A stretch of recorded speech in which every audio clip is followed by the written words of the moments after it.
எங்கள் குடும்பத்தோட வாழ்க்கை ஏதோ பிறந்தோம் ஏதோ உலர்ந்தோம்னு ஒரு சாதாரண வாழ்க்கையா இல்லாமல் குடும்பம்னா இப்படித்தான் இருக்கணும்னு இந்த ஊரே சொல்கிற அளவுக்கு சிறப்பாக இருந்துச்சு.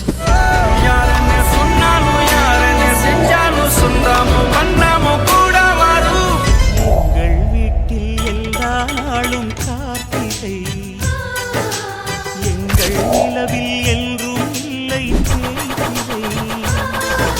சந்தோஷம் சந்தோஷம் வாழ்க்கையின் பாதி பலம், சந்தோஷம் இல்லை என்றால் மனிதர்க்கு ஏது பலம்?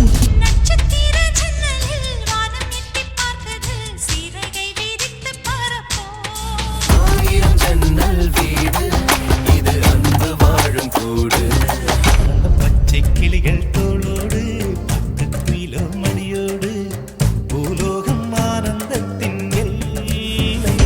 சொந்தமுள்ள வாழ்க்கை சொர்க்கத்துக்கு மேலே. இது எலக்ட்ரிக் சுடுகாடு.